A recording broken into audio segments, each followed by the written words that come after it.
Michael takes off with his friend. They get to be about 35 feet away. And, Darren, of course, protocol is to pursue. So he stands up and yells, freeze. Michael and his friend turn around, and Michael starts taunting him, oh, what are you going to do about it? You're not going to shoot me. And then he said all of a sudden he just started to bum rush him. He just started coming at him full speed. And so he just started shooting, and he just kept coming. All right, folks, that's from the supposed friend of the police officer giving his side of the story. Michael Myers joins us, President and Executive Director of the New York Civil Rights Coalition. Good to see you, my friend. Good seeing you. All right. I don't even know where to start.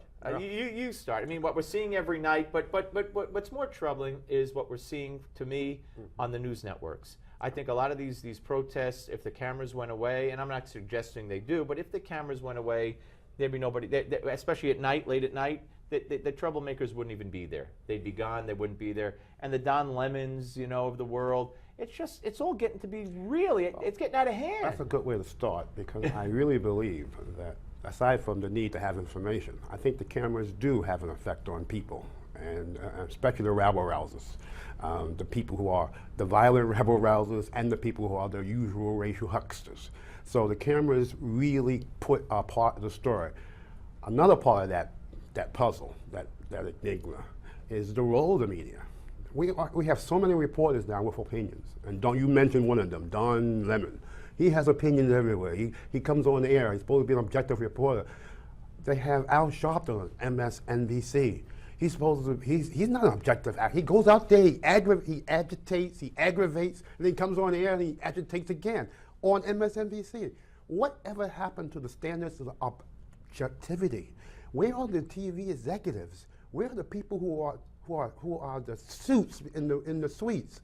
They're now empty suits. Yeah, they have no standards. And in the case of Lemon, he's there on the scene. And then emoting. And then Mark Lamont Hill. Emoting. I know Mark Lamont Hill. I've had a relationship with him for years, okay? Yeah. First of all, the other day he lamented the fact that he was tear gassed. Yeah. And then admitted in the next breath he broke the curfew. And that's why he was tear gassed. He'll probably get a promotion from CNN for that. But he's always been, to me, in my opinion, a cop hater. So they turned to Don Lemon, who's got an agenda, turns to him and says, how do you think the cops are handling this tonight? Well, they know they know what the opinion of Mark Lamont is going to be. They know what the opinion of Don Lemon is going to be. When they invite people like Michael Eric Dyson to face the nation, Michael Eric Dyson, they have a very thin address book, and they know who to invite. They got Al Sharpton, Michael Eric Dyson, all the race hucksters, and that guy from the NAACP, the new guy, who is so unimpressive, who can't even talk. But these are people they invite, the usuals, and they don't invite people who are sober, who are sane, who do not want to agitate. They don't want people who are people who are rational. Like you, like Mike, well, it's the media. It's the media who define the leadership today. And you have a situation here of, I think, a failure of leadership, not just in the media, but across the board. When you look at that situation in Ferguson, the governor, this weak-kneed governor, who sends in a black captain of a highway patrolman. And why does he do that? To talk black. He goes to the audience and he says, I'm embarrassed. I have to apologize for wearing this uniform. Believe that? Now, when I go home to my black son. Yeah. My baby. Now, what kind of nonsense is this from a captain of a highway patrol? This is racial rhetoric. And this is who they have representing the quote-unquote aggravated, agitated, and the aggrieved. By the way, Kevin Jackson, who was on our panel today and yesterday, another sober voice that you're referring to there, that they don't, for the most part, although he's been on CNN, he's been around, and he does a great job. You all do when you get on there, but it's very rare. Every network has their own opinion makers and people who are reporters who, I'm sorry, I love Fox News Channel, but Fox News Channel has a bias too. What's their bias? Their bias is they want to change the subject. They don't want to talk about what's going on in Ferguson. They don't want to talk about due process of law. They don't want to talk about the presumption of innocence. Well, what do they want to talk about? They want to talk about black-on-black crime. And I didn't come there to talk about black-on-black crime. All right. I give the presumption of innocence to anybody who is accused of a crime. Well, I'm not here to defend Fox News, but I would assume that they would, for the most part, believe that the cop is it. There's nobody on there saying the cop is guilty, is there? No, I'm saying they want to change the subject. They, Oh. they don't want to talk about Ferguson. Oh, okay. They don't want to talk about so the they- captain. So their agenda, you're saying, is black on black crime. They had the Jason Rowley's from the Wall Street Journal who just wrote a book. I mean, the whole network has become plugging books.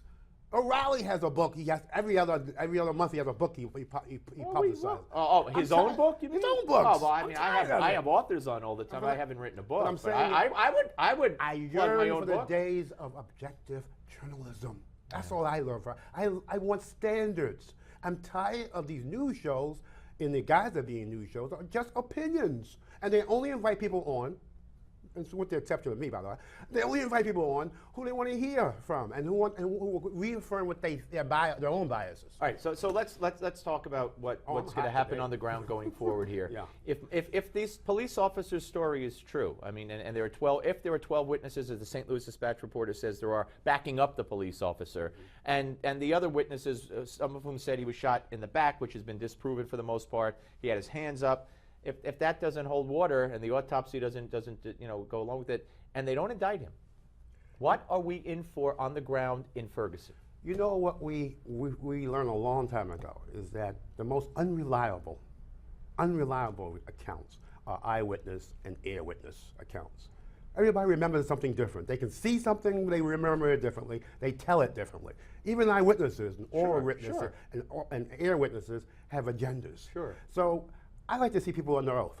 I like to see a presentment to a grand jury, and if the grand jury indicts, then I see I have a trial. Right. And as you have a trial, I want to see the contested witnesses. I want to see them cross-examined. We saw it in the Trayvon Martin case. Exactly. And we saw justice. And what did we get from the media the second it happened? What? We got to have a federal, Right, second trial. Yeah. Even though you still And as you pointed out last night on Sean Hannity's show, the Justice Department still hasn't closed the door to that. That's right. No, but you know who did close the door at the Justice Department? The FBI closed the door on it. The FBI had an extensive, I read it, an extensive report saying there's no federal civil rights violation here. But Eric Holder, because it's become the Department of Palliatives for the Just Us, Eric Holder said, no, you have to continue to investigate. And we still are waiting on Eric Holder's investigation. They're not going to charge George Zimmerman. Great to see you, my friend. Good seeing you. Michael Myers, ladies and gentlemen, President and Executive Director of the New York Civil Rights Coalition. We'll be back with more of the show, but first, stay tuned for your Newsmax Now update on the Steve Malzberg Show.